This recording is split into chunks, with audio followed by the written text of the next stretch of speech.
La semaine dernière, on avait dit quelque chose de très intéressant. Très intéressant. Vous prenez une mitzvah.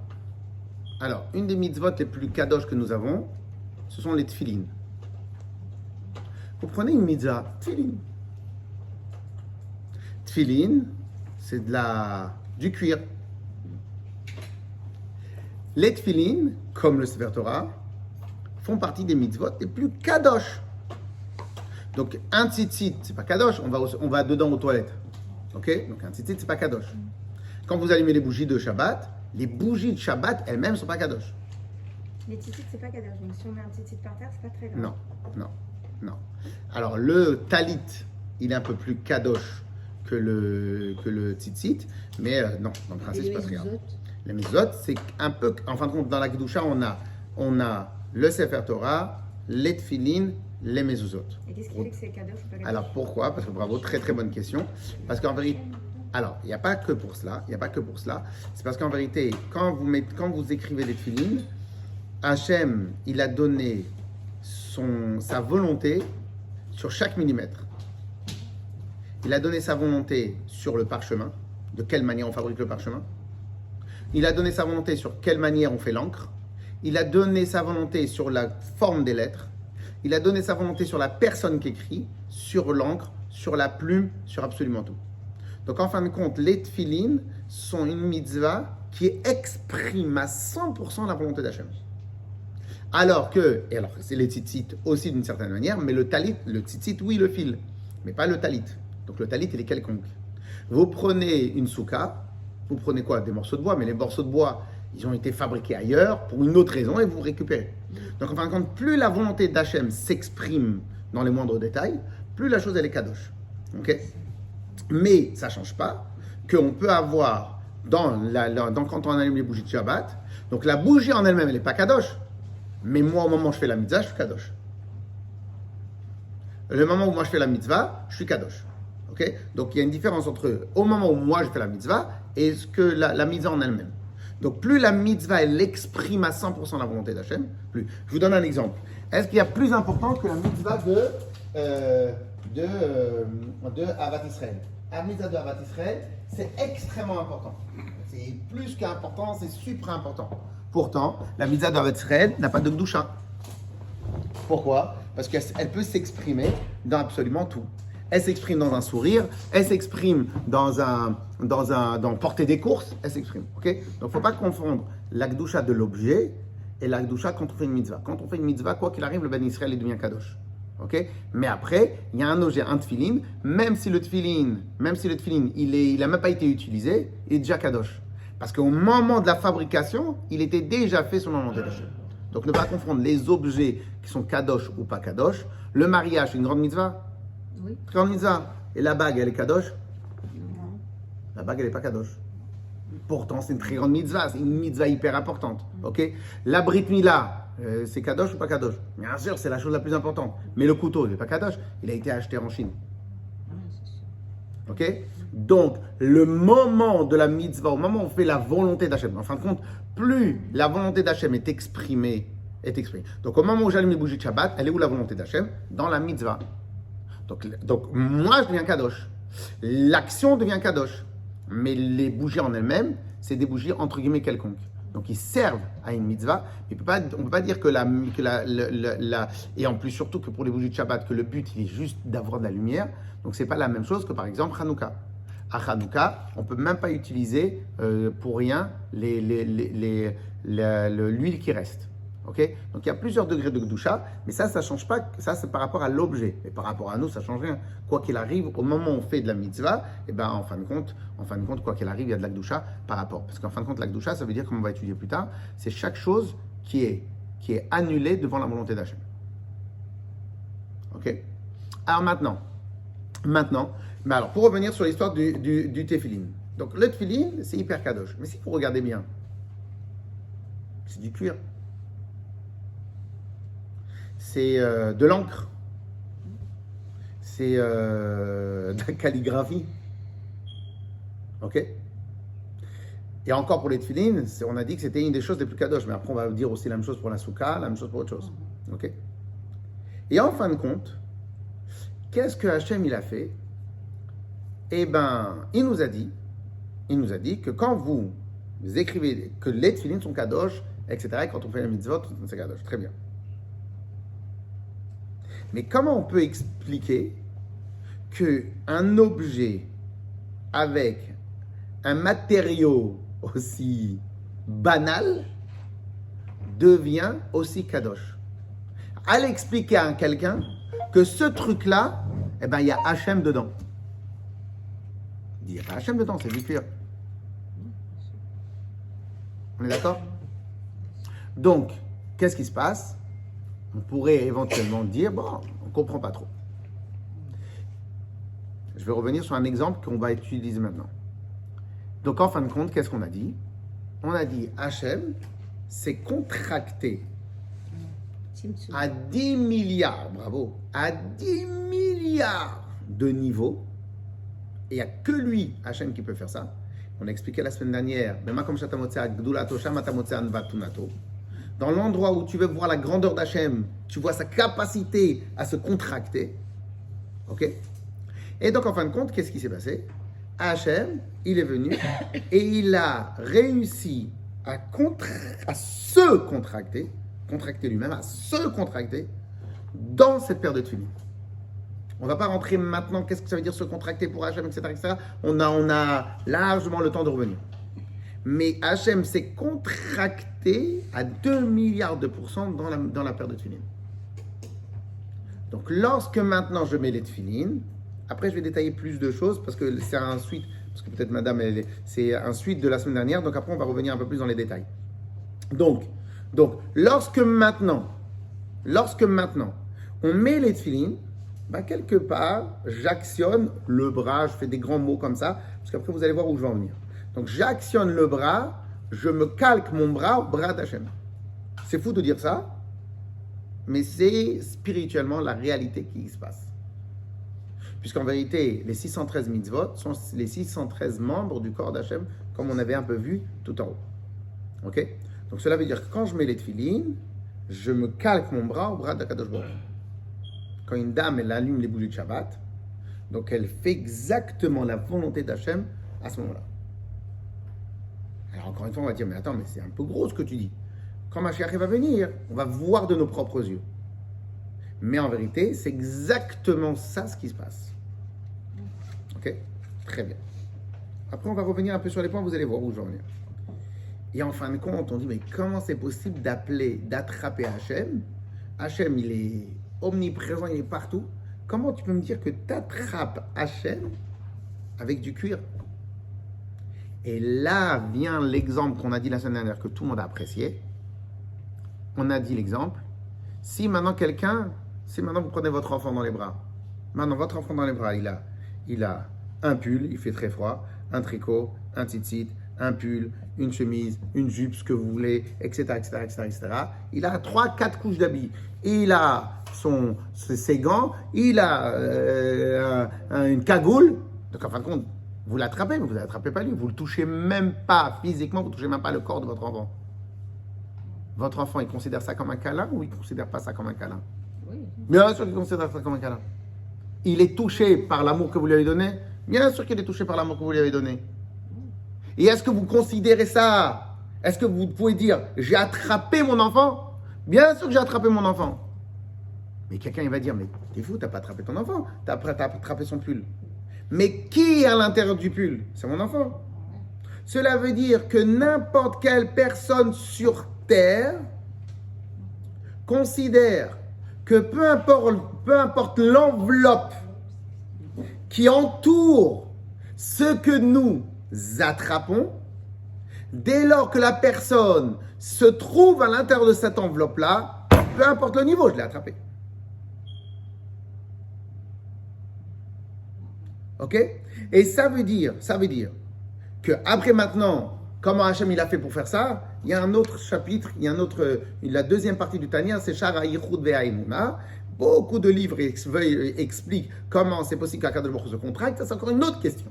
C'est encore une autre question qu'on étudiera en temps et en heure. Ok? Pour l'instant, on va, ce qu'on appelle la contraction, le tzimtzum, etc., etc. Et donc, Akadosh Baruch Hu, c'est contracté totalement à l'intérieur des mitzvot qu'il a donné. Yes? Donc, à partir du moment, et en vérité même avec une laisse, si maintenant j'attrape quelqu'un avec un lasso, peu importe si le lasso il est à 4 km, je l'ai attrapé. Il ne peut pas aller nulle part, je l'ai attrapé. Donc vous imaginez la différence entre attraper via des vêtements, attraper via un lasso, attraper via un fil, attraper, peu importe, tu l'as attrapé. Donc quoi qu'il arrive, tu l'as attrapé. Ok? Pourquoi on nous dit ça? On nous dit ça pour nous donner, l'importance des mitzvot, la valeur des mitzvot, et pour répondre aussi à la question qu'on a posée la semaine dernière. La semaine dernière, on a posé la question, qu'est-ce qui est plus important, la neshama ou le corps? Et en fin de compte, on avait répondu le corps. Pourquoi? Parce que via notre corps, nous attrapons à Akadosh Baruch Hu. Alors maintenant, pourquoi au Gan Eden, ils ne peuvent pas le faire? Parce qu'en vérité, au Gan Eden, il n'y a pas les mitzvot. Donc Hachem s'est contracté uniquement dans les mitzvot.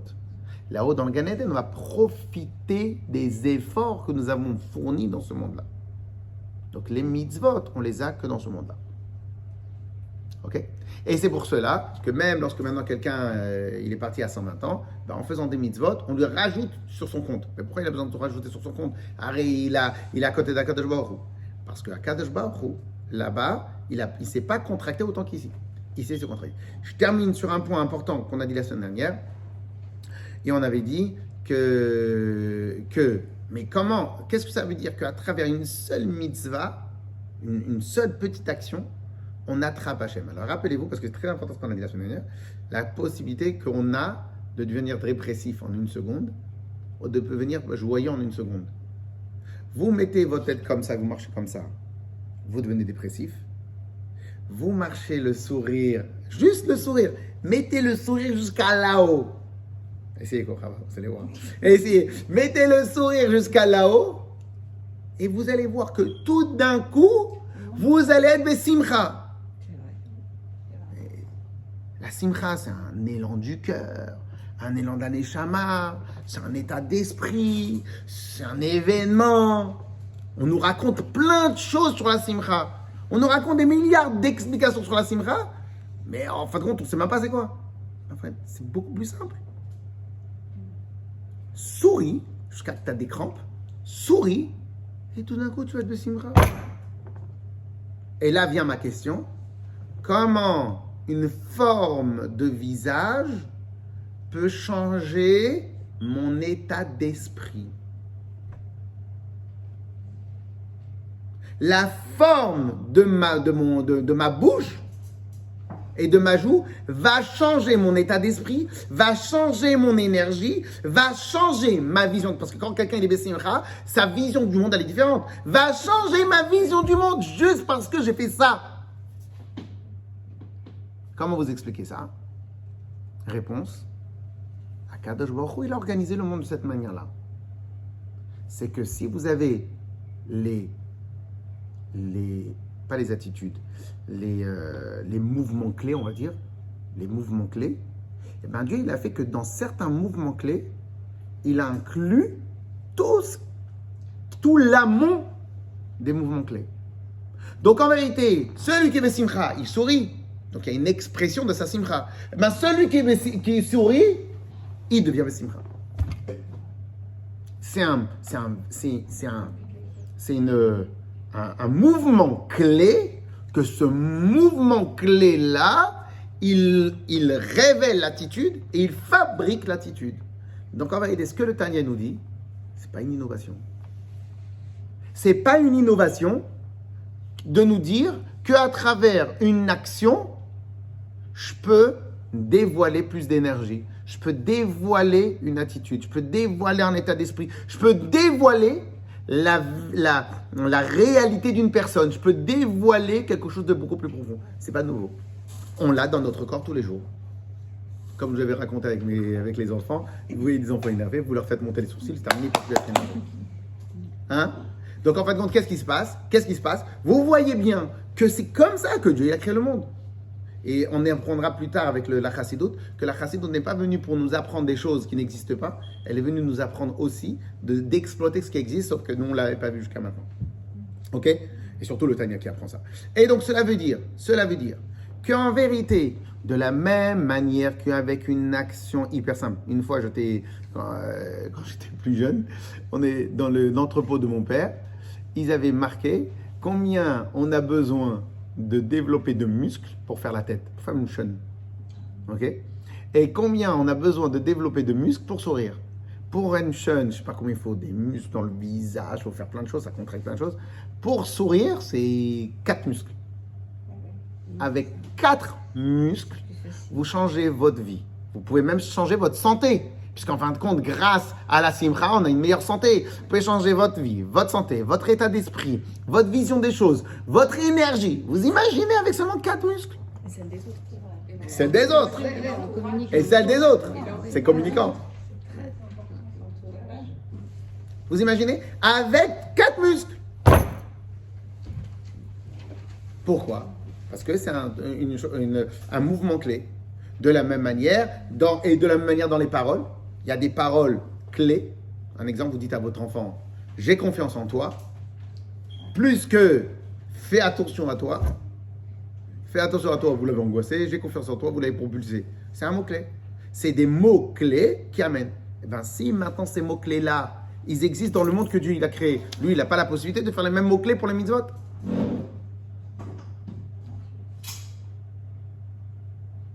Oui ou non? Et en fin de compte, donc, le Tanya nous enseigne ce principe-là. Qu'en vérité, lorsque maintenant on fait les mitzvot, Ana Nafshik Tavit Yahavit, Dieu il s'est mis à l'intérieur de la Torah les mitzvot. Et donc, en fin de compte, mais c'est contracté, de chez contracté, de chez contracté. Très bien, c'est contracté. Et alors, depuis quand les mouvements les plus infimes n'ont pas de valeur? Les mouvements les plus infimes ont des fois le plus de valeur possible. Vous offrez un beau cadeau à quelqu'un, il est touché.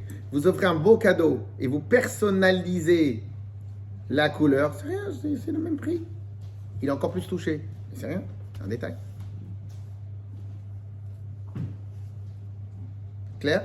Clair? Et donc, à travers cela, et donc pourquoi, alors maintenant, dernier point, pourquoi maintenant le Admor Zaken, le Tanya nous explique tout ça? Parce qu'en vérité, une des grandes erreurs que nous faisons tous dans notre service de Dieu, c'est que des fois on se dit, il nous manque beaucoup d'attention. Il nous manque la grandeur d'âme. Il nous manque plein de choses. Et donc, la valeur de mes mitzvot n'ont peut-être pas autant de valeur que la valeur de quelqu'un d'autre. Et donc, on pourrait éventuellement faire moins de mitzvot. Ben, en fin de compte, le Tanya, il nous dit, mais c'est n'importe quoi. Parce qu'en fin de compte, de la même manière que quelqu'un qui n'a pas une nature joyeuse, demain, il commence à sourire toute la journée, qu'est-ce qui va se passer? Ben, il va devenir joyeux, on est d'accord? Eh ben, de la même manière, quelqu'un qui n'est pas un tzaddik, ce qu'on te demande à toi, c'est d'accomplir et d'appliquer les mitzvot.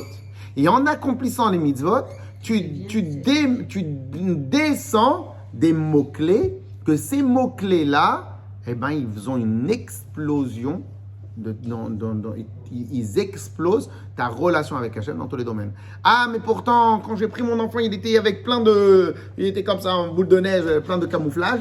Ben, c'est pas grave, tu l'as attrapé quand même. Yes? Bon, j'ai pas eu le temps de vous dire est-ce que tout va bien, bon, Rabat, tout va bien, etc. Donc, je suis en retard, j'ai préféré faire profil bas et commencer tout de suite. Clair? C'est clair? Et ça, c'est ultra important. Donc, en vérité, et dernier point avant de continuer dans le deuxième niveau, et donc, en fin de compte, on va nous dire donc, par conséquent, si maintenant, à travers les mitzvot, j'ai une telle capacité, donc, à chaque mitzvah que tu fais, eh ben, tu fais descendre la Kadosh Baruch Hu sur toi, dans ton corps. Et au passage, peut-être on pourrait mieux dire pourquoi la simcha est tellement importante dans Torah mitzvot. Parce qu'en vérité, quand tu es simcha, tu es complètement investi dans ce que tu fais. Eh ben, ton investissement dans ce que tu fais, eh ben, il remplit tout ton cœur, tout ton corps, tout ça. Mais en fin de compte, la même mitzvah, au lieu d'être que sur le bras, en fin de compte, la même mitzvah, elle va infiltrer tout. Ok? Ce qu'il faut retenir de tout cela, un, on avait dit, pour cela, la Torah, elle est comparée à l'eau, parce que l'eau, elle sait descendre jusqu'en bas. Donc on avait dit, de la même manière, Akadosh Baruch Hu, il a su se descendre jusqu'en bas. C'est-à-dire que de la n'importe quelle mitzvah qu'on fait, même la plus simple, dès lors qu'on est dans la volonté d'Hachem, elle actionne tout. Et on se rappelle ce qu'on avait dit la semaine dernière avec l'histoire qu'une dame, elle avait reçu une bracha du rabbi pour avoir des enfants, d'allumer les bougies de Shabbat. Et elle a fait, mais voilà, j'allume et ça se passe pas. Et elle ne savait pas qu'elle avait la rabbinite en face. Et la rabbinite lui a dit, mais à quelle heure vous allumez les bougies de Shabbat? Elle a dit, j'attends que mon mari rentre. Shabbat, il est déjà rentré. Elle a déplacé l'heure et la bracha est arrivée. Et pourtant, c'est que des bougies de Shabbat. Entre guillemets, c'est plus qu'important. Ok? Donc, et pourtant, c'est que des bougies. Mais peu importe. À cet instant-là, vous avez accompli la volonté d'Hachem. Donc, à cet instant-là, Akadosh Baruch Hu, il est rentré sur vous. Yes? Bien? Très bien. Alors, nous avons 613 mitzvot. Quelle serait peut-être la mitzvah où la connexion avec Hachem, elle est la plus puissante? Puisqu'on a dit que chaque mitzvah, en fin de compte, chaque mitzvah, on fait descendre Hachem dans ce monde-là, et on se connecte avec Hachem très fort. Quelle serait parmi les 613 mitzvot la mitzvah où la connexion avec Hachem, elle est la plus puissante? La tefila, peut-être. Je dirais le Shabbat. Alors, la tefila. Pourquoi vous pensez que la tefila, elle est puissante, la connexion? Parce que c'est une connexion directe avec Hachem, je veux dire. Parce que vous parlez à Hachem directement. Très bien. Ok, entendu. On va revenir quand je vous donnerai la réponse, vous me direz il y a quand même une différence. Remerciement. Bon, remerciement, on peut l'associer à la tefila. Alors vous, Shabbat, moi je pense savoir pourquoi Shabbat. Parce que Shabbat, il y a un apaisement. C'est pas quoi j'ai pensé. Pour la prière, j'y ai pensé au début, après je me suis dit non, pourquoi? Parce que la prière, c'est une connexion de moi vers Dieu. Mais il n'y a pas forcément de Dieu vers moi. Même s'il écoute, il ne descend pas. Par contre, Shabbat, c'est 24 heures, ce n'est pas un moment, c'est un temps qui est entier et c'est un temps qui est complètement saint, totalement saint pendant 24 heures. Et là, il y a une connexion réelle parce qu'il est avec nous, il y a les anges avec nous et tout ce que l'on fait, que ce soit la prière, le manger, etc., c'est un package complètement complet qui nous coupe de la semaine. Et là, pour moi, c'est comme quand on rentre dans un mikvé, c'est exactement la même chose. C'est le mikvé de la semaine et on est complètement inclus et annulé quand on fait bien Shabbat comme Dieu le veut. On est complètement annulé et cette annulation nous permet de nous connecter réellement à lui. Entendu. C'est comme ça que j'ai pensé. Qu'est-ce qu'on a d'autre?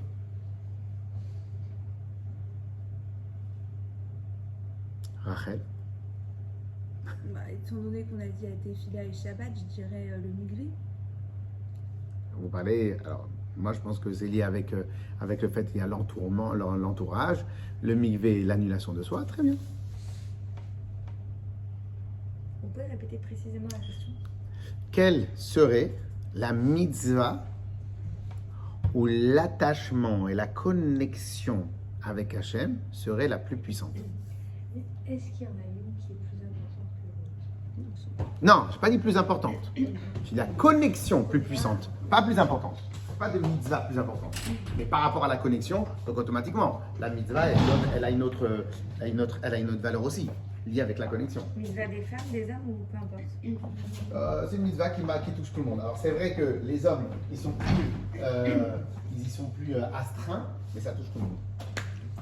Ça peut être aussi la Mila pour l'homme parce que Très bien, pas mal. elle est Parce qu'elle éternelle, est dans le corps. Très bien. elle est toute la vie et elle est On a 100% expliqué que les dames, de elles sont au-dessus de la Mila.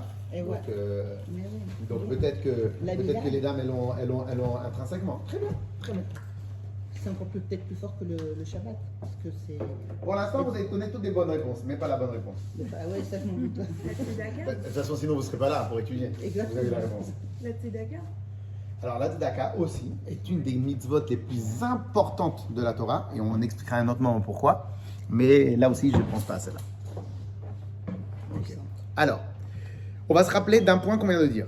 Un des points qu'on a dit dans la Chassidoute, elle a été, surtout le Tanya, c'est très très très spécial, parce que le Tanya va, une fois j'avais expliqué comme ça, j'ai dit, est-ce que vous savez comment ils arrivent dans les cirques à apprendre aux phoques ou aux otaries à lever des ballons sur le nez? Comment ils apprennent ça? C'est de la longue haleine, hein, c'est du dressage, répétition. Ok, vous pensez vraiment? Et donc si je veux apprendre au lion à mettre un ballon sur le Non, c'est nez, récompensé à chaque fois. Enfin, c'est motivé. et quoi. si je le récompense avec 1 kilo de viande? Pourquoi ils apprennent aux otaries et pas aux lions? Parce qu'ils ils ont plus une conformation pour faire ça, pour tenir un ballon, le museau. Vous connaissez, vous voulez savoir la réponse? Parce qu'ils le font dans leur habitat naturel. Voilà. Quand ils veulent porter des choses, quand ils veulent d'un, ils le font avec le nez. Ouais, c'est ça. Donc comme dans leur habitat naturel, ils le font déjà. Donc le dresseur, qu'est-ce qu'il a fait? Il lui a juste appris à le faire quand je te demande. Il n'est pas venu lui apprendre à faire, il lui a appris à le faire quand il y a une récompense. En gros, le dresseur va exploiter la nature profonde de l'otarie ou du phoque. D'accord? Dans le Tanya, une des points très très très forts du Tanya, le Tanya ne va pas nous apprendre, ne va pas nous éduquer à des choses entre guillemets qui ne sont pas dans notre nature, qui ne sont pas dans notre force, pour après devenir terrasser notre adversaire. Non. Le Tanya va nous révéler des choses que l'on fait inconsciemment de manière totalement naturelle. Il va nous dire, tu vois ça, tu le fais naturellement. Ben maintenant, tu le fais dans le service de Dieu. Ok? Alors maintenant, on va révéler ensemble quelque chose que nous savons. Un des moyens les plus puissants de connexion sur Terre, c'est notre intellect. C'est notre intellect. Alors, j'aime bien donner cet exemple-là et vous me direz si vous êtes d'accord avec l'exemple. Est-ce que vous avez déjà vu sur Internet, des fois, ils vous mettent des images, par exemple, moi, je vous rappelle d'une image où ils vous mettent une feuille blanche avec plein de taches noires et à la fin, il vous dit, qu'est-ce que vous voyez? Vous vous dites, je vois rien, une feuille blanche avec taches noires. Et après, il vous dit, c'est une fille qui joue au ballon avec un dalmatien. Et là, vous commencez à regarder. Dans la neige. Là, vous commencez à regarder. Vous connaissez l'histoire de Toto. J'ai dessiné la neige. Il est venu, il a rendu la feuille blanche, j'ai dessiné la neige. Et là, tout d'un coup, vous voyez. Et vous voyez vraiment. Vous voyez vraiment qu'avec les taches noires comme ça, tout d'un coup, vous voyez vraiment. Syria, elle a son manteau, elle a son truc, les taches noires. Et là, dès que vous le voyez, vous captez vraiment. Il y a le baillon, il y a les taches, elles prennent forme. Et tout d'un coup, vous voyez vraiment. C'est vraiment très bien. Une fois que vous avez vu la fille qui joue avec un dalmatien avec au ballon dans la neige, est-ce que vous réussissez à regarder la feuille comme à la première fois? Bah non. Fini! Fini. Fini! Vous ne pouvez plus voir la feuille différemment. Qu'est-ce qui s'est passé? Quand je vous avais pas dit qu'il y avait quelqu'un qui jouait au ballon avec le dalmatien, ben vous pouvez avoir autant de fois le regarder, je vois rien. Je vois que des taches noires. Tout d'un coup que je vous ai révélé ce qu'il y avait à l'intérieur de la feuille, tout d'un coup, votre esprit ne peut plus voir différemment. Pas mal ou pas? Votre esprit ne peut plus voir différemment. Pourquoi? Parce que l'intellect a une capacité d'adaptation et de modelage et de formatage, ou ce que vous voulez, vous l'appelez comme vous voulez, tellement puissante qu'une fois que j'ai compris, dans la bonne logique, dans la bonne manière, une fois que j'ai compris quelque chose, je ne peux plus extirper ce savoir-là de moi. À part s'il y a un autre savoir plus important vient m'enlever le premier savoir. Et à ce moment-là, et encore, il faut faire un vrai travail. Et à ce moment-là, je comprends que ce que je connaissais jusqu'à maintenant, ça voulait rien dire. Donc, le nouveau savoir est plus puissant que l'ancien savoir. Mais tant que j'ai gardé le même savoir, le savoir que j'ai, et donc c'est ça ce qu'on appelle un état d'esprit, c'est ça qu'on appelle une vision du monde, et maintenant ils adorent dire le mindset, la manière de voir du monde, etc., etc., etc. En fin de compte, c'est quoi l'idée? C'est qu'en fin de compte, à travers une formation, à travers ce que tu veux, et bien en fin de compte, nous deux, on va être sur le même plateau, sur le même monde, et nous deux, on va voir différemment les choses. Pourquoi on va voir différemment les choses? Parce que selon notre formation, on va voir différemment. Ok? Et notre réaction aux choses de la vie dépendent totalement de notre vision des choses. Okay? Et donc, deux personnes, ils peuvent avoir la même éducation, mais une vision des choses différemment. On adore donner l'exemple suivant. Une fois, il y avait sur la mer, à la plage, il y avait deux enfants. Il y a une grande vague qui arrive et qui les engloutit pendant quelques instants. Donc, les deux, ils sont comme ça, et tout, etc.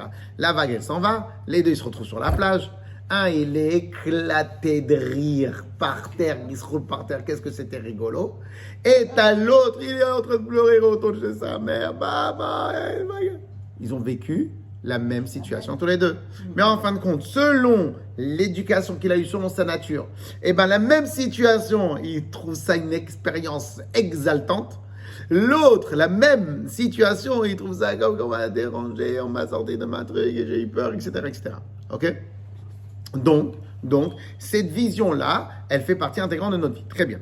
Donc, si maintenant, la compréhension, l'analyse, la pensée, l'intellect, pour l'instant, on va mélanger un peu tous les éléments en même temps. Donc, la compréhension des choses est un des facteurs de connexion les plus puissantes.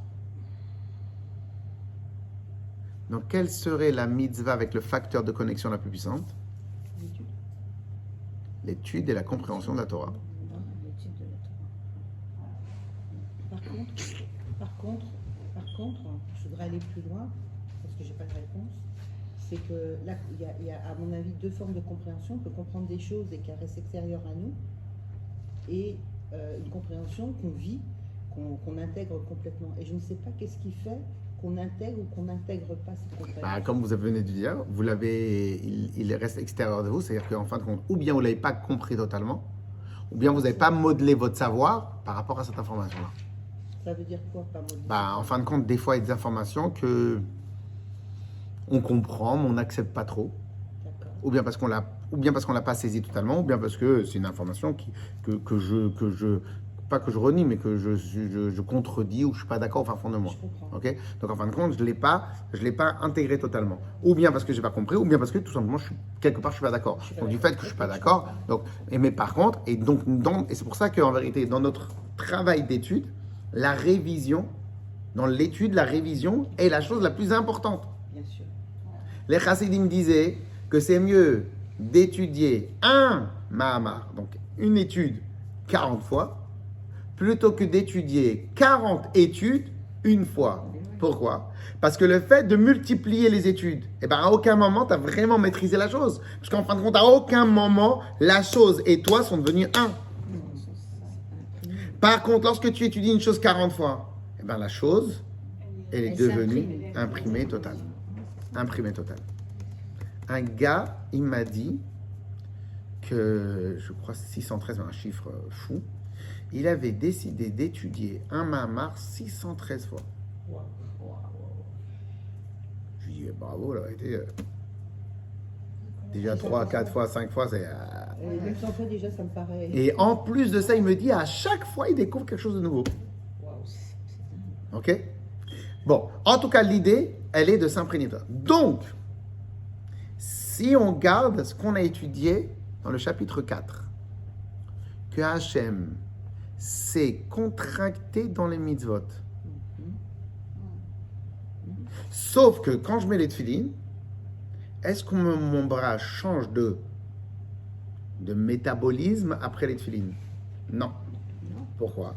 Parce que les tefilines restent une mitzvah extérieure à moi. Donc au moment où je fais la mitzvah, il y a l'influence de la mitzvah. Mais dès que je déconnecte la mitzvah, l'influence elle est moins importante. Il reste bien évidemment une trace, etc., etc. Et au contraire, plus on fait des mitzvot, plus il y a la kedusha qui rentre. Très bien. Mais ça ne change pas que la mitzvah ne remodèle pas mon bras. Peut-être spirituellement, mais pas techniquement. Quelle est la seule mitzvah, en tout cas la seule sorte de mitzvah, qui remodèle totalement la chose qu'elle imprègne? C'est l'étude, oui, ça C'est l'étude de la Torah. évident. C'est un lavage de cerveau quelque part aussi. Bon, quand les gens, temps du goulag, ils voulaient faire changer quelqu'un, il y avait les lavages de cerveau. Alors, la différence du lavage de cerveau et de l'étude, c'est que dans le lavage de cerveau, il n'y a pas vraiment de logique à ce qu'on nous dit. Voilà, là c'est différent. Voilà, on veut nous imprégner des choses, on veut nous imposer des choses. Mais au contraire, toute l'étude de la Torah, c'est d'un sev et nishma. C'est obligation de comprendre. Voilà. Donc en fin de compte, l'étude de la Torah, c'est l'argumentation. Alors, la seule différence, c'est quoi? C'est que quand un sujet il est compliqué, j'ai besoin de répéter 10 fois, 15 fois, 20 fois. Mais au final, si toi, tu peux pas me dire, ça, je l'ai maîtrisé le dossier, et si maintenant toi-même, tu ne peux pas l'expliquer, en fin de compte, ça reste du lavage de cerveau. Mais en fin de compte, c'est pas ça que Hachem nous demande. Hachem, il nous demande clairement d'argumenter par nous-mêmes tout ce qu'on comprend. Donc en fin de compte, c'est la volonté d'Hachem que nous comprenions. Donc c'est la compréhension. Ah oui, c'est la compréhension. C'est surtout la compréhension. Alors pourquoi maintenant j'ai donné l'exemple avec l'histoire là de la page blanche? Parce que la compréhension elle est légère. C'est juste un angle de vision et après c'est des choses légères. Donc en fin de compte, une personne elle capte totalement et elle imprègne, à l'intérieur d'elle totalement. Ok? Mais par contre, dans les choses un peu plus compliquées, en fin de compte, il faut réviser plusieurs fois. Mais la finalité, le but de la finalité, c'est cela. Okay? Et c'est pour cela qu'en vérité, dans une des réflexes qu'on va avoir dans l'étude de la Torah, c'est en quoi cela me concerne. À la fin d'une étude, vous devez vous poser la question, en quoi ce que j'ai étudié me concerne? Parce que si tu ne te l'es pas approprié la chose que tu études, ben en fin de compte, toi tu es là et l'étude est là. Et ici, maintenant, je peux me permettre d'exagérer un tout petit peu. Et c'est peut-être pour cela qu'en vérité, il faut avoir au début qu'un seul maître. Amen. Pourquoi un maître et pas 10 mètres comme il y en a qui aimeraient avoir? Parce qu'à travers un maître, tu as la possibilité de t'imprégner totalement de la pensée du maître.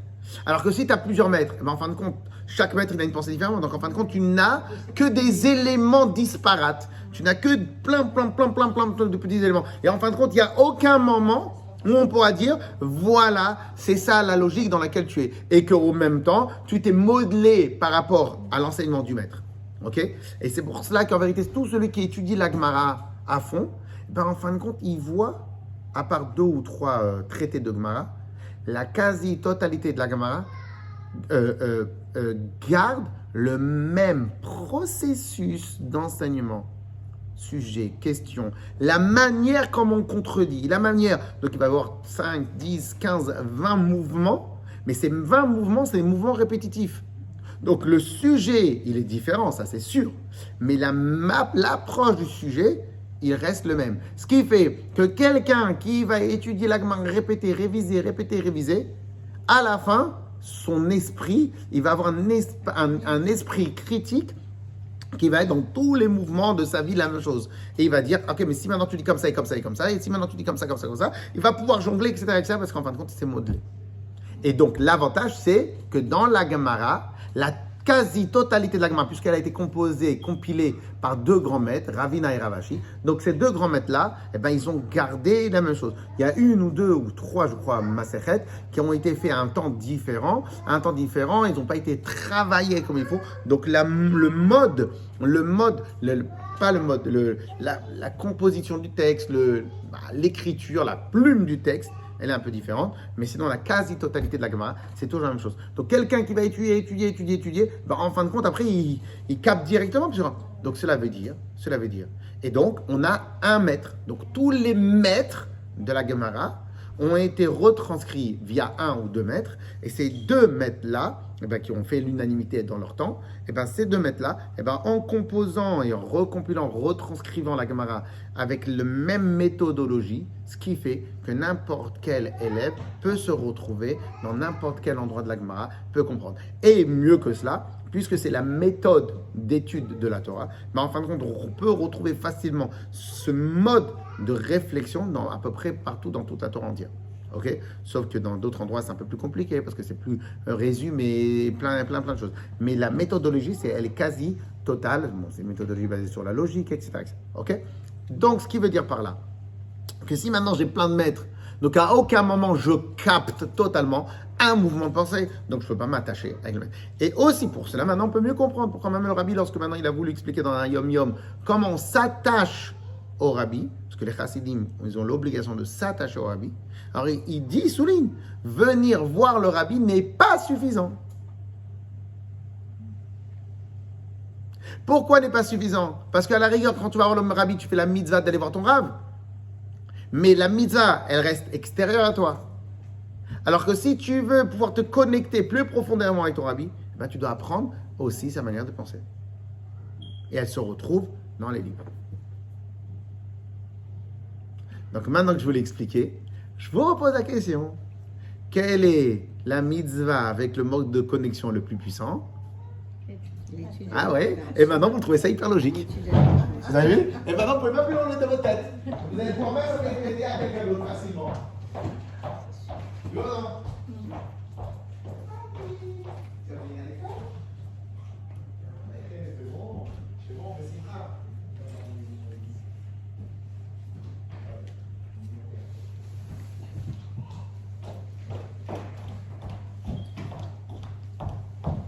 Claire? Pas mal ou pas mal?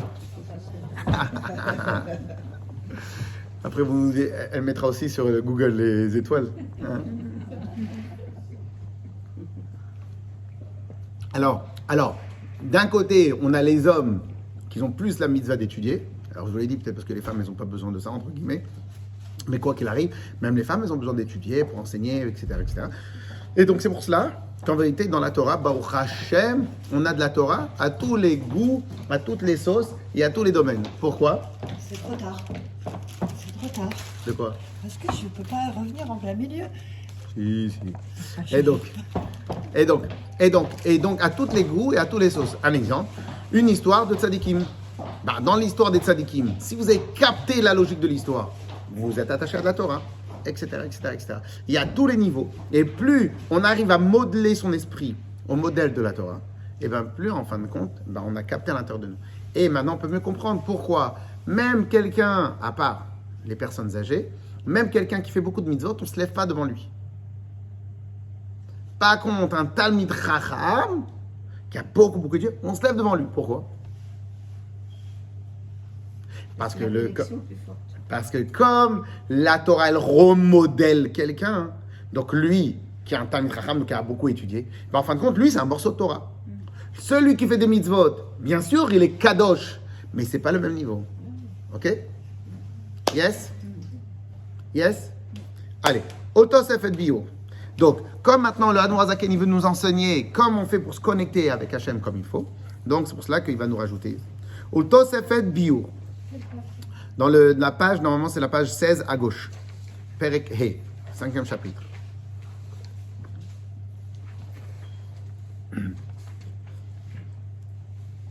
Ultosefet biur be'er etev. Pour mieux expliquer, encore, voilà, là-bas ici. Voilà, montrez. Ultosefet biur be'er etev. Et maintenant, pour mieux comprendre quoi, lashon tfisa. Quand on a dit attraper Hachem. Parce que d'un côté, Shamar Eliyahu, led marshavat tfisa bach. Puisqu'Eliyahu Hanavi l'a dit dans le texte, let marshavat tfisa bach. Aucune pensée peut te saisir Hachem. Donc pourquoi maintenant tu me dis qu'en vérité je peux saisir Hachem à travers la mitzvot? Alors on a expliqué, on a donné la réponse. C'est vrai que comprendre Hachem, non.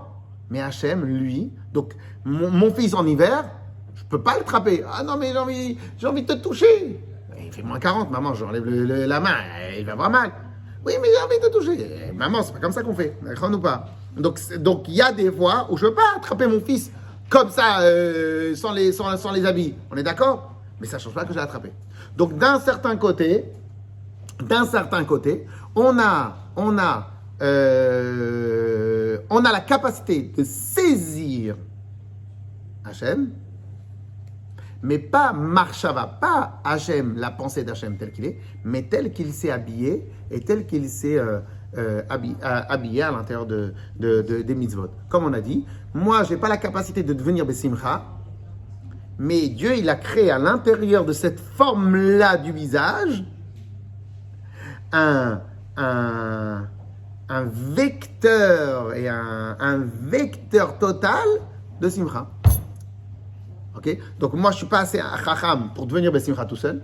Alors si tu n'arrives pas à changer ton état d'esprit, change ton visage. Et ton visage va t'amener ton état d'esprit. Alors, donc, Ine, Kol Sechel, troisième ligne, Kol Sechel, tout intellect, que chez Maskil ou Masig Besichlo. Donc, vous regardez bien, d'abord, le Admorazaken, il explique la logique humaine des choses. Tout intellect, lorsqu'il va intellectualiser, il va comprendre, et en hébreu, Masig, c'est saisir. En vérité, saisir, comme comprendre. C'est quoi comprendre? C'est comme prendre. Donc, en vérité, saisir, il va saisir un sujet. Area sechel, tofes et amuskal. Et donc, chose extraordinaire, dès lors que je comprends et je saisis quelque chose, eh bien, ce que j'ai compris, je l'ai saisi. Je l'ai attrapé. Et un des symptômes de la bonne compréhension de quelque chose, c'est que si maintenant je vous pose une question sur quelque chose que vous maîtrisez très bien, je vous pose une question, à n'importe quel endroit que je vous pose la question, vous pouvez le situer précisément s'il y a des sujets avant qu'il faut maîtriser ou des sujets après. Je vous demande quelque chose que vous maîtrisez très bien, et bien en fin de compte je vous dis, et ça si je fais ça, ça marche? Ah non, d'abord il faut faire ça, il faut faire ça, il faut faire ça. Et après tu fais ça, ça, ça. Donc vous le maîtrisez hyper bien sur la chronologie de l'action. Ok? Et bien de la même manière. Et donc, et pourquoi? Parce que vous saisissez comme si que la chose elle était ouverte. Un procédé de fabrication, un procédé d'étude, un chemin, etc. etc. Ok?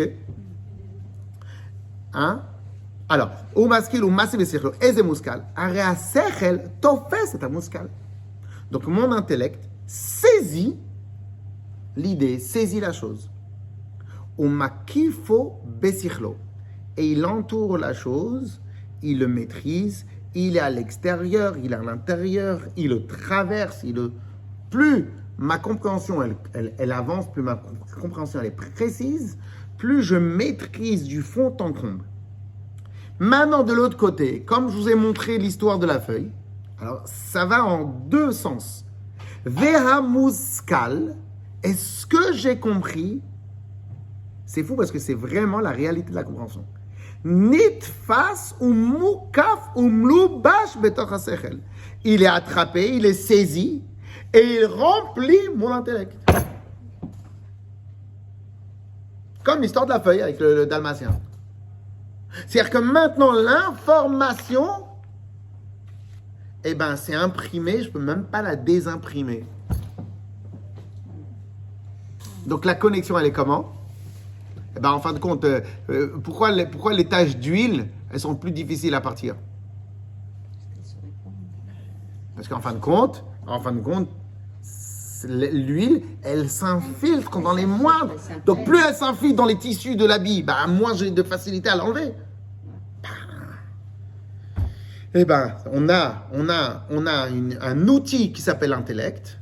Cet outil-là, eh ben, sa propriété, c'est de se modeler, de se connecter totalement avec tout ce qui arrive.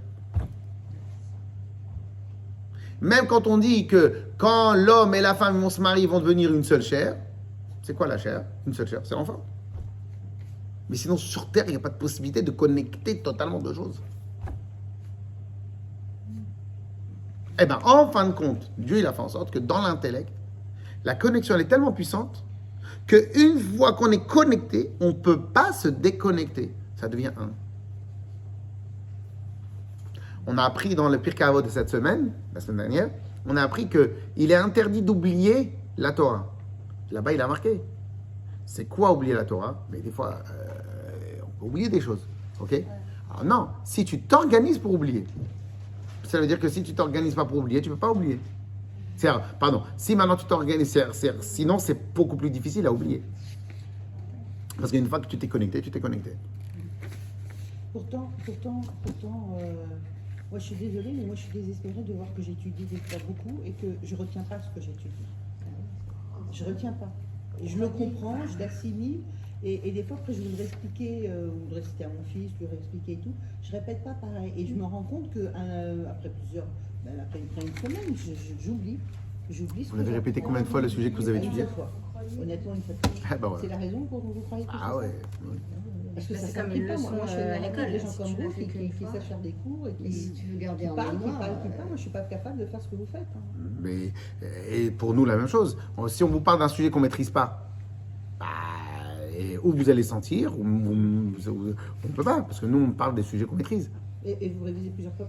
Alors, ça dépend des sujets. Mais par exemple, si maintenant je veux donner un bon cours sur un nouveau sujet, ou bien je le révise beaucoup, ou bien je le prépare maintenant pour l'année prochaine. Le temps que...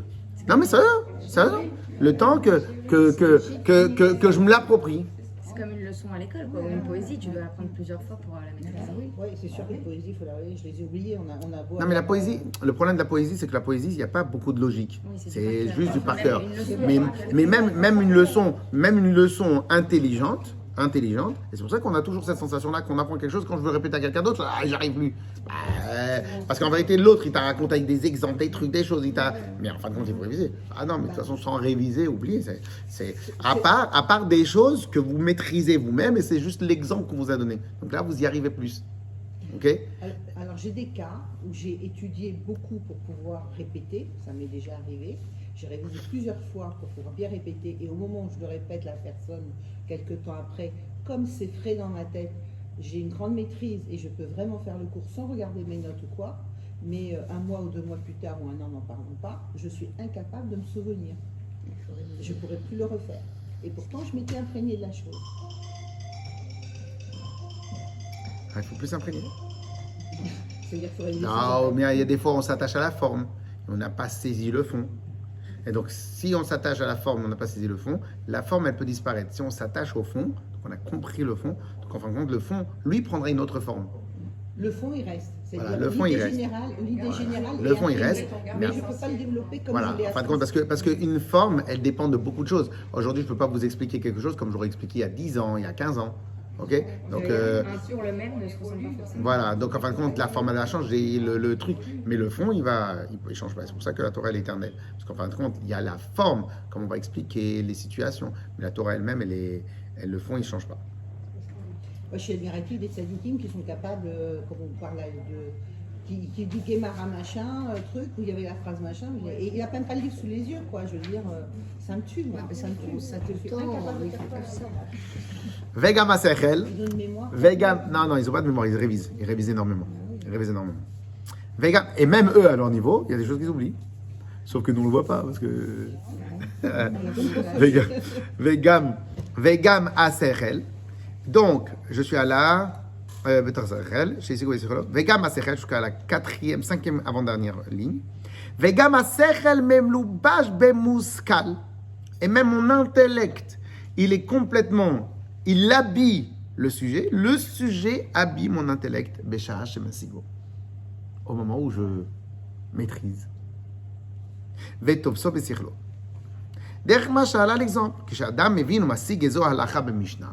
lorsque maintenant quelqu'un, il apprend ou il révise ou il y a un sujet dans une Mishnah ou dans la Gemara, les Ashura al-Boria, et il la maîtrise vraiment sur sa base, parce qu'en fin de compte, des fois, les gens, par exemple, je vous donne un exemple.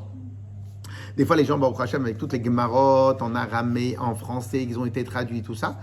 Et des fois, les gens, Baruch Hashem, ils pensent qu'ils peuvent totalement étudier ça sans passer par un maître. Donc déjà, c'est très bien, ok? Mais en vérité, s'il y a un paramètre qui va te guider pour comprendre toutes les fins, tous les mouvements, toutes les règles de base, donc en fin de compte, tu ne peux pas le comprendre al-Bouria. Donc tu vas te rappeler que de la forme qu'on t'a donnée, comme un enfant. Un enfant, tu lui demandes, ok, ça fait combien 1 plus 1? Bon, si tu as un gâteau, plus un gâteau, ça fait combien? 2. Ok, combien ça fait 1 plus 1? Pourquoi? Parce que lui, il comprend dans ses langages à lui, dans son langage à lui, donc il aime les gâteaux. Voilà, tu lui parles gâteau, il aime les gâteaux, il dit quoi? J'en ai un. C'est quoi? T'as un gâteau et un gâteau. T'en as qu'un? Bah si, parce que dès que j'ai un gâteau, je le mange. Donc il va te le faire. Donc lui, il a encore rien compris, lui.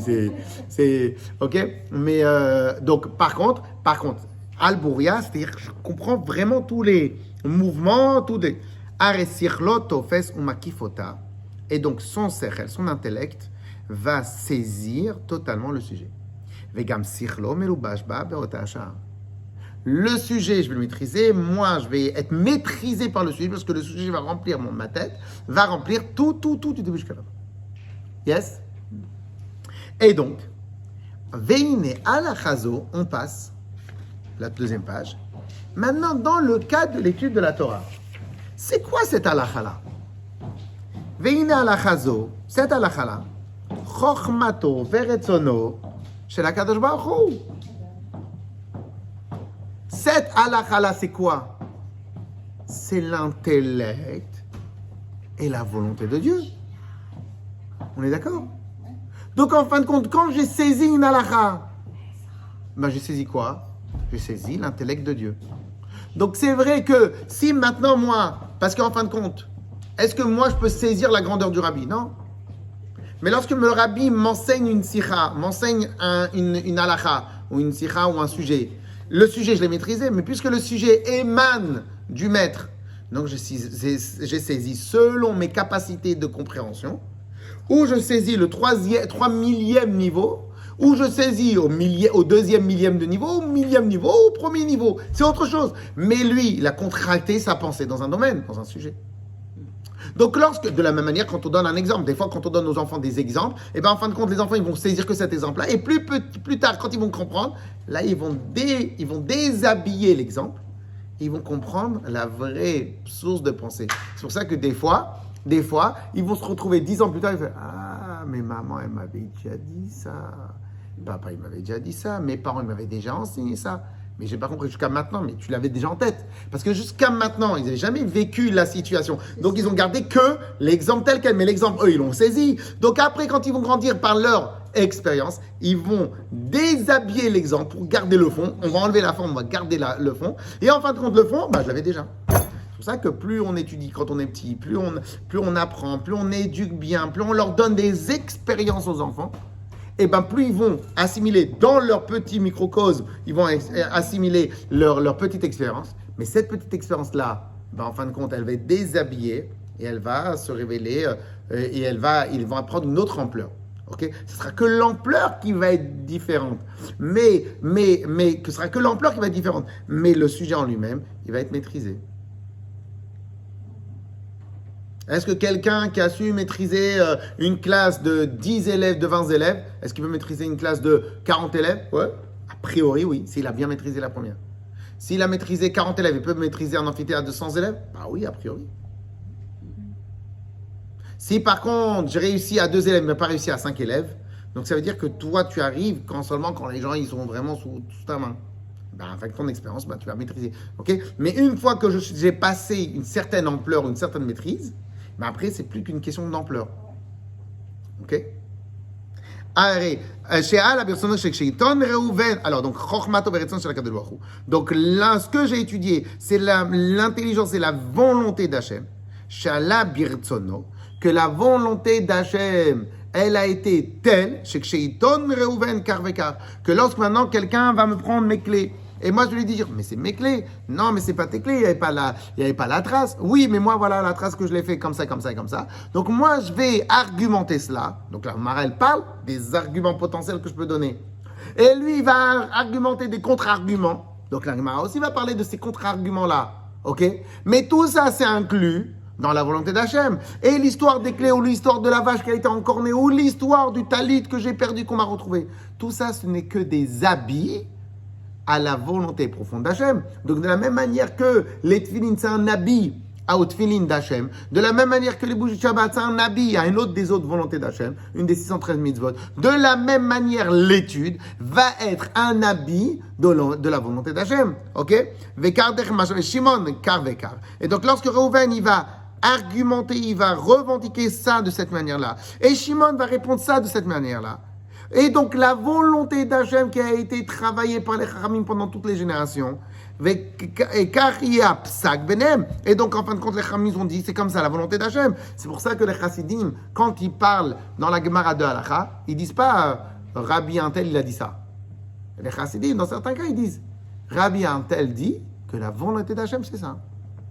Rabbi Antel il dit que la volonté d'Hachem c'est ça. Parce qu'en fin de compte c'est ça le travail de tous les Chachamim dans toutes les générations, c'est d'aller traduire et d'aller retranscrire la volonté profonde d'Hachem. Ok? Car avec car. Alors maintenant, je termine sur encore quelques lignes. Maintenant, des fois, il y a des cas qui sont quasiment jamais arrivés. Par exemple, là, on est en train d'étudier le cas de la femme sota. Bon, il y en a qui disent qu'une fois, ça s'est passé ce cas-là. Mais dans la plupart des cas, ou peut-être qu'il n'y en a jamais eu des cas, ou un enfant, Ben Sorer ou Moré. On parle de ce cas-là. C'est quoi Ben Sorer ou Moré? C'est un enfant qui est rebelle. Donc il a un statut spécial, il y a une halakha spéciale pour cet enfant rebelle, etc., etc., jusqu'à voir qu'il y a une peine très capitale, très grave. Ah oui, mais comme le problème c'est comme les conditions requises pour être un Ben Sorer ou Moré, un enfant désigné comme rebelle selon la Torah, sont quasiment inapplicables. Pourquoi? L'enfant, il doit avoir tel âge. Il doit avoir mangé au moins ça de ça. Il doit avoir volé au moins ça de ça. Il doit avoir fait ça, au moins ça que ça. S'il a mangé moins, c'est plus le cas. S'il a volé moins, c'est plus le cas. S'il était un peu moins âgé, c'est plus le cas. S'il était un peu plus âgé, c'est plus le cas. Et en fin de compte, la plupart des enfants, ils sont bien éduqués, ou bien s'ils sont perturbés, ils ont le temps d'être perturbés ou avant ou après. Ok? Peu importe. Parce que le concept d'un enfant rebelle, lui, c'est la volonté d'Hachem, que nous, on sache c'est quoi un enfant rebelle. Donc même si la chose n'existe pas, mais la volonté d'Hachem s'est exprimée de cette manière-là. Donc l'exemple réel, peut-être qu'il n'a pas existé, mais le concept, lui, continue à exister. Alors, et même si jamais le cas tel qu'il est dit dans la Gemara, de telle vache qui est encore née de cette manière-là, tel animal, etc., même si maintenant il ne va jamais exister, la voilà mishpat, et on ne va jamais l'amener ce cas-là devant les rabbanim. Altanot, vidviotelu, ils ne vont jamais vraiment dire ça et ça, dans la forme qui a été dite. Mais la forme, elle est juste la contraction de la volonté d'Hachem. Mais si maintenant tu t'élèves et tu t'élèves et tu t'élèves, tu vois que le même mouvement, c'est plus une forme, c'est un concept, c'est plus un concept, c'est un mouvement, c'est plus un mouvement, c'est une idée, etc., etc. Mikol makom me'achar shekar sur la 5e ligne, me'achar shekar ala birtsono vechochmato shel HaKadosh Baruch Hu. Dès lors que c'est devenu la volonté d'Hachem, shemiton ze kach veze kach, que si maintenant lui va dire ça et ça, et lui va répondre ça et ça, et à psak, car, la décision halachique sera un tel. Ça, c'est la volonté d'Hachem. Donc, regardez bien ce qui est marqué. Are, keshe adam yodea, umasik besichlo. Lorsque la personne, il sait, et il saisit.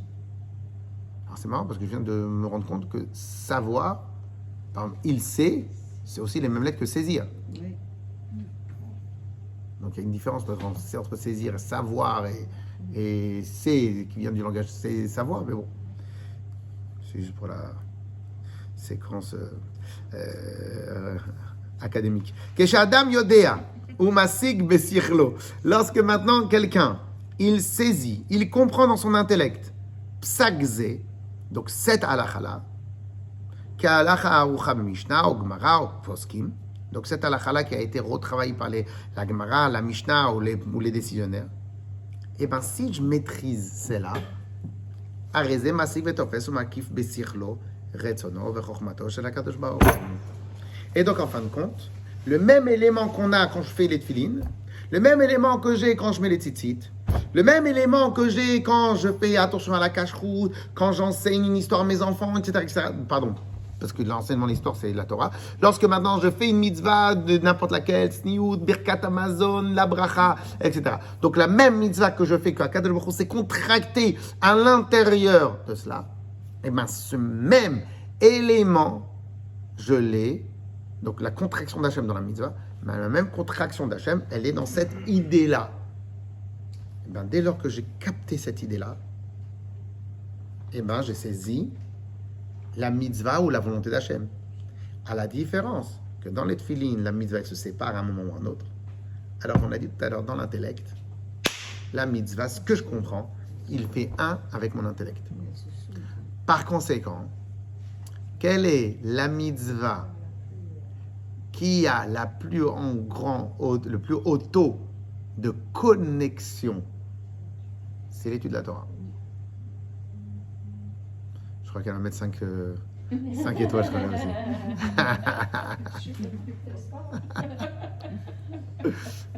Alors, et donc, pourquoi l'étude? Ben maintenant on a compris. C'est fou, hein? C'est fou, hein? Et regardez bien la différence quand on va à l'école, et quand on va à la yeshiva.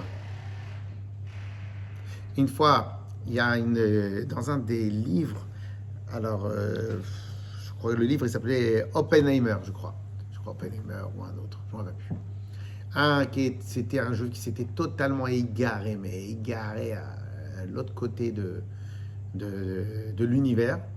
Et que pour des raisons particulières, il a commencé à faire tchouva. Après, comme c'était à l'époque des Russes et l'Occident, donc le christianisme était très fort. Donc dès qu'un juif est retourné vers Akadosh Baruch Hu, il était emprisonné et tout ça.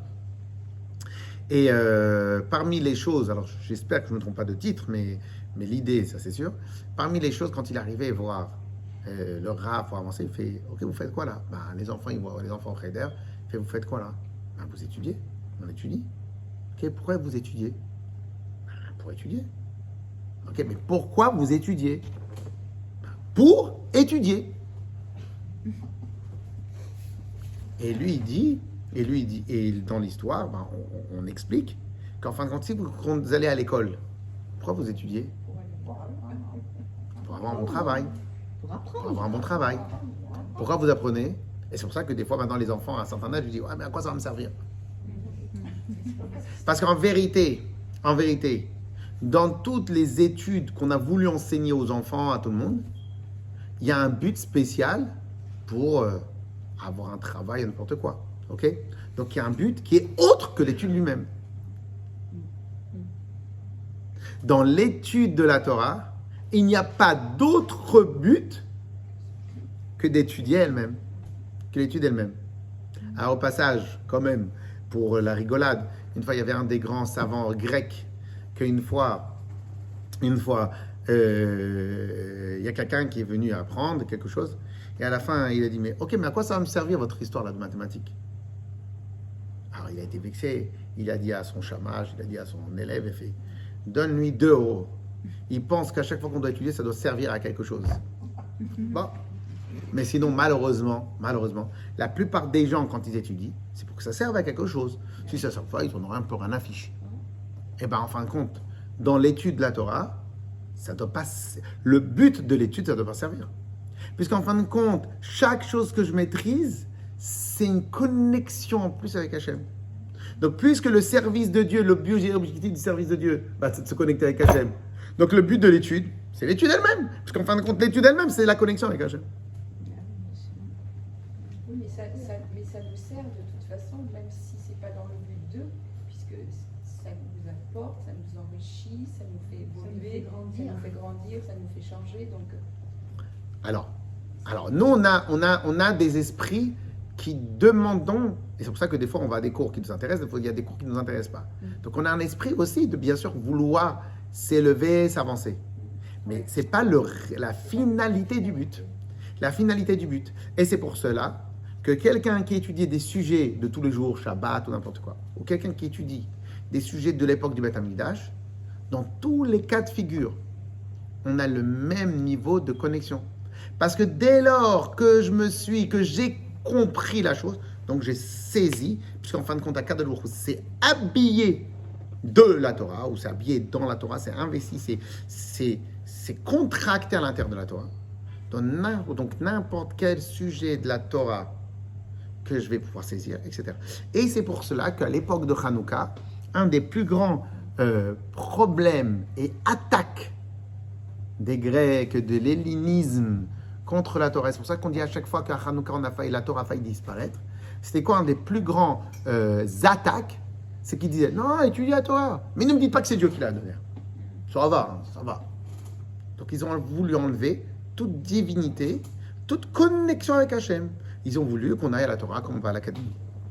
Et que le but de la Torah, vous rigolez, c'est parce que, ouais, en ce moment, on n'a que ça en tête. Alors, et donc, ils ont voulu que ils ont voulu enlever la substance totale de la Torah, l'essence même de la Torah.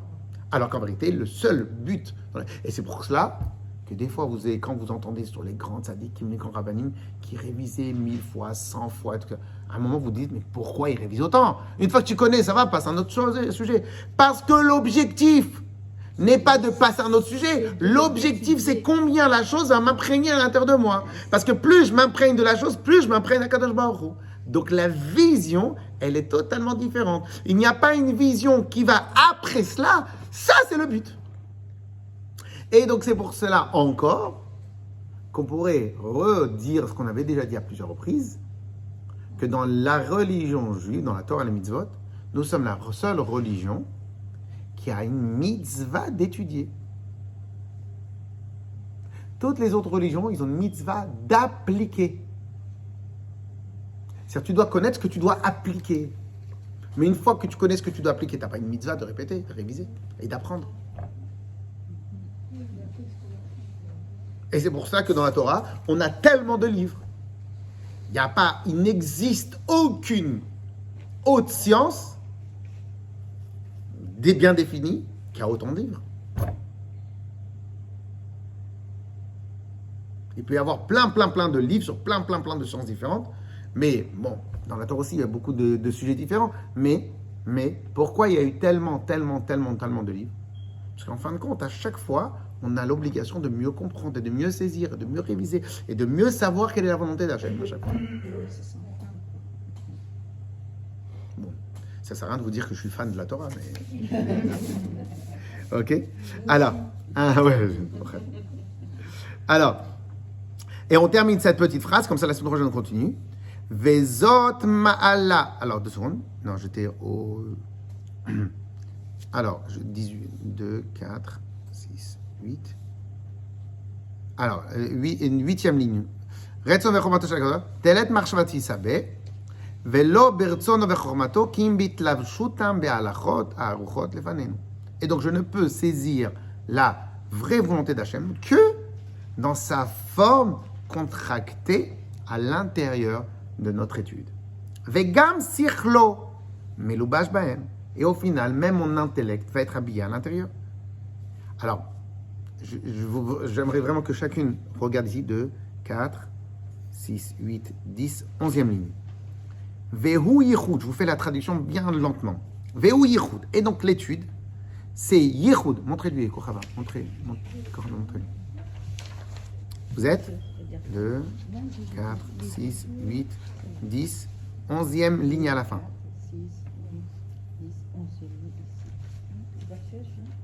Vehu yichud. Et donc,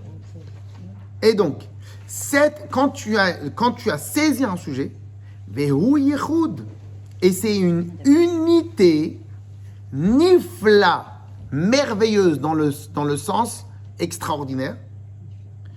Chez en yichud kamohu, il n'existe pas d'autre forme d'unité plus grande que la forme et l'unité qui provient de l'étude. Velo ke erko, et pas comme à son niveau, nimtsa klal begashmiut. Dans tout le monde matériel, il n'existe pas une plus grande forme d'unité qu'on peut avoir dans tout l'univers, plus que la forme d'unité d'étude. Parce que grâce à l'étude, liot leachadim umyuchadim mamash mikol tzad vepina. Parce qu'à travers l'étude, on s'unit totalement mikol tzad upina, de tous les côtés à l'intérieur. Parce que même quand je dis le terme, je saisis le verre. Concrètement, ma main reste à l'extérieur du verre. Le verre reste une entité différente de ma main et c'est deux choses totalement différentes. Par contre, dans l'étude, c'est pas je saisis quelque chose qui est à l'extérieur. C'est je rentre, parce que de toute façon, les deux, ça devient, parce que l'étude, ça reste un concept intellectuel. Donc, en fin de compte, une fois que j'ai intellectualisé quelque chose, donc c'est la même matière. Ça aussi, on peut le comprendre de cette manière-là. Donc, ma tête est la même matière que l'analyse. Donc, puisque c'est les deux mêmes matières, donc les deux mêmes matières s'imbriquent et se mélangent totalement l'une avec l'autre. Donc, dès lors que j'ai complètement saisi une des paramètres de la volonté d'Hachem, mais comme la volonté d'Hachem, c'est la contraction de ce qu'Hachem a vu. Donc, en fin de compte, l'attachement que je m'attache et j'ai grâce à la volonté d'Hachem, c'est un attachement qui est sans commune mesure. Yes? On s'arrête là pour cette semaine? Comme ça, j'ai rattrapé mon retard. Maintenant, vous êtes en retard aussi. Chazak.